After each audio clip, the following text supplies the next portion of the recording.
Hello everyone, it's Michael Lazar here, and welcome back to the channel. And in today's video, we are going to discuss how to not sound so bland when singing. Now, this might sound a little bit harsh, but what do I mean by sounding bland? Well, let's say you are singing. Everything is the same dynamic, everything is the same color, everything is the same texture. That is being bland when singing. That is called being monotonous. And being monotonous sounds like an anvil with a hammer banging on it. You don't want that sound. It's really, really gross, and it basically undermines any genre of music you're trying to sing. Right? Even the most mellow genres, like Gregorian chant, if you sing that monotonously, it still has a bad sense of rhythm, a bad sense of emotion, a bad sense of melody. Basically, everything loses its sense of being and musicality when you sing monotonously. So, how do we fix it? The first thing is identifying that you're doing it. Take a recording of you singing and listen back to it. Alright? Pick out. Is there any change in dynamics? Is there any change in texture? Any change in ornaments or harmonies or rhythms? When I say harmonies, I don't mean like with other people. I mean like with yourself. Like, are you changing how you want to basically play with the melody a little bit? How are you doing this? Are you doing this? Is this even a thing in your singing, right? If these aren't present in your singing, then it's pretty obvious that your singing is a little bit bland, if not very bland. And the issue with bland singing is that it has no character to it, right? It's not music. You lose all sense of musicality. The difference between noise and music is that music is shaped into a way that is pleasant. Noise is just random sound waves through the air. You don't want your singing to be noise. You want your singing to be music. So, how do you go about adding this musicality to your voice? The first thing is obviously know what you're singing, right? Know the music well. Know your piece well, right? So, once you've learned your piece, look at how you want to color your voice. What do I mean by this? How do you want your voice to be textured? Do you want your voice to be light? Do you want your voice to be dark? Do you want it to be round? Do you want it to be bright? Do you want your voice to be like this? Do you want your voice to be like this? What is the color you're looking for? Figure out that color. And your color can change throughout the piece. Maybe the lower half you want to be a little bit more resonant, and the higher half you might want to back off just a little bit, just because difference in pitches can have different resonances. La and la have very similar resonances, but the color is a lot different. La is a lot brighter than la, versus la, la. Those two have different resonances. The bottom one, and they have the same color, but they resonate differently. So it just depends on what you're going for, right? So figure out the style and mood you're going for. Once you figure out the style and mood you're going for, then look at your phrasing. Alright, what do? Look at the text first of all. What is the text trying to say? Which words of the text do you want to amplify? Alright, you can't just amplify every single downbeat. That is bad. You want to amplify the strong syllables in the phrase. So, he has shown strength with his arm. Not he has shown strength with his arm. Right? Not every single syllable, but pick one syllable to emphasize and make that the peak of your phrase.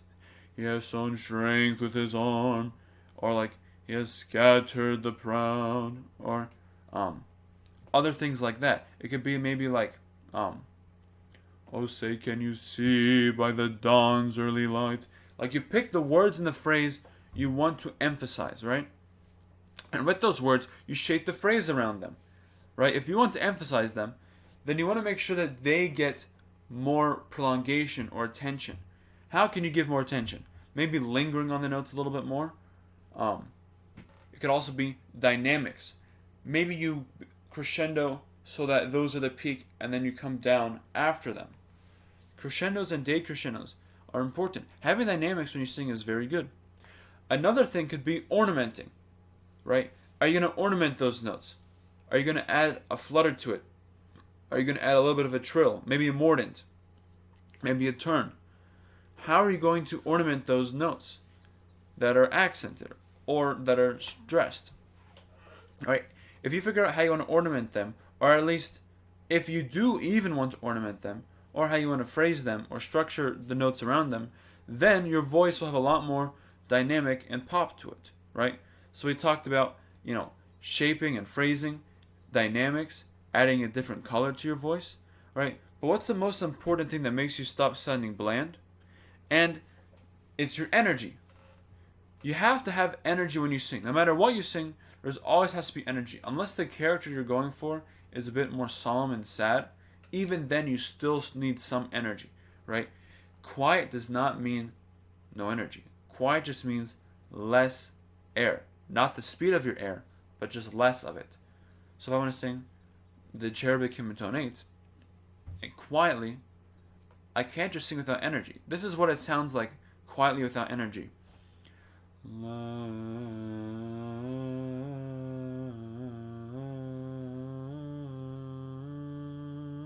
See how monotonous and bland that is? When you sing it quietly with energy, it sounds like this.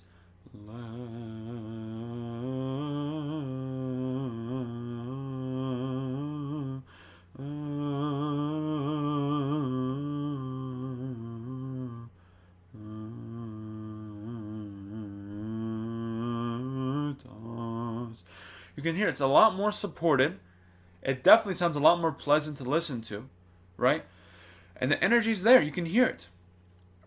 Let's do another example of what something sounds like with energy versus no energy. Let's do basically any form of action estin. This is without energy. Action estinos